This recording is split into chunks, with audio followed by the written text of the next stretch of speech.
Star Wars podcast. Remember, good soldiers follow orders. All right, hello guys, and welcome back to another episode of Clone Command, a Star Wars podcast.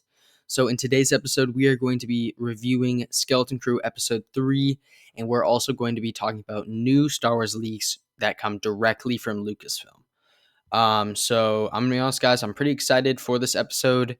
I hope you guys are too, and we'll be right back right after this break. We've got a security breach! There's no sign of them, sir. They're avoiding the choke points. All right, so the leak that I'm going to be talking about today from Lucasfilm has to do with the continuing argument from Lucasfilm that there is no source material for Star Wars besides the original 6 movies, which is categorically false. Obviously, we have the EU books and many various works that we could make movies on and shows on.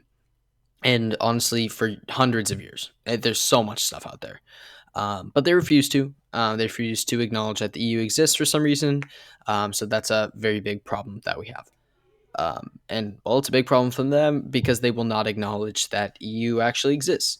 But so they have recently said that Rey is the only way to continue. And by they, I mean directors in Lucasfilm, writers.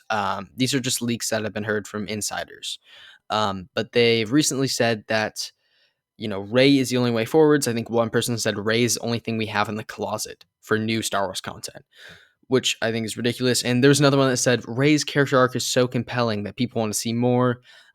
Just absolute crazy stuff that is just completely not even true. So yeah, that's a problem. I'm going to be honest with you guys. When I first heard that, I was incredibly disappointed for the future of Lucasfilm and Disney. If they're so out of touch with their fan base, or at least a portion of their fan base, that they can't even tell that people don't like the content that's coming out on Rey and people like that, I don't even know what to say at that point.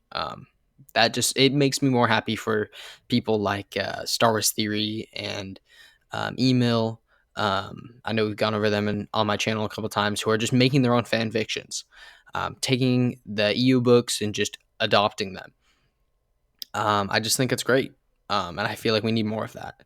So fan fictions needs to be more. So if anyone out there is thinking of making a fan fiction, try it. I would be glad to support it, and you can contact me. I have my email in my description for my YouTube channel.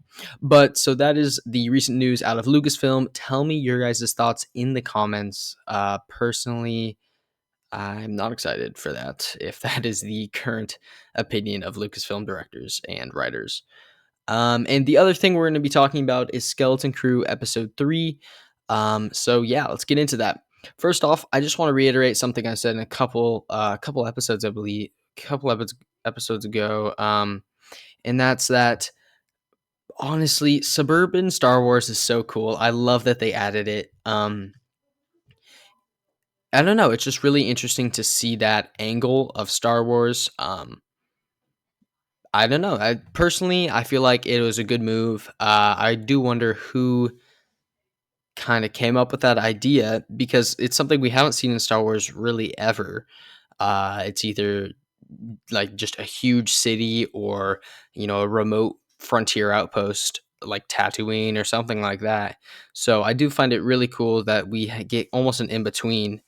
And I feel like it's a pretty cool kind of way to introduce, hopefully, more shows based on suburban Star Wars. I mean, obviously, it fits the theme of the show really well, Goonies, things like that. But going back to the theme of the show, I was thinking about it, and the theme of the show feels a lot more like Treasure Island than the Goonies. I don't know if you guys have ever watched Treasure Island, but like the guy's name is Silver. And that's the name of the antagonist in Treasure Island. So yeah, honestly, I think probably also the pirates, really just the clothes that they're wearing. I think they did a really good job with that. Whoever's directing the costuming for that, I think they did a good job. It combines the piratey feel of pirate clothes, and then basically just gives the whole Star Wars flavor to it. And I really like that. It was really well done. And then there's, of course, the crazy owl lady in episode 3. Um, uh, I think they're getting really unique with their species of aliens. I think it was really well done. I really like the way they did that. But yeah. And also, I find it interesting that Atatin was like a treasure planet, if that makes sense. So like there was a planet, which is another spin-off of Treasure Island, which is funny, but it was a treasure planet. So there was like burial planets too. At that time, something like that. So different planets had different purposes. So I find it interesting that Aten was hidden. I really want to see where that goes. And also, it says it's been hidden for its protection.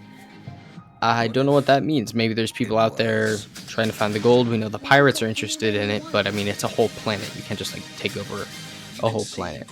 But yeah, honestly, I've been really liking Skeleton Crew, in this latest episode has just made me like it even more. Definitely tell me your thoughts on the Skeleton Crew in the comments below. Thank you all so much for watching. Hope you all have a great day. May the force be with you, and remember, good soldiers follow orders.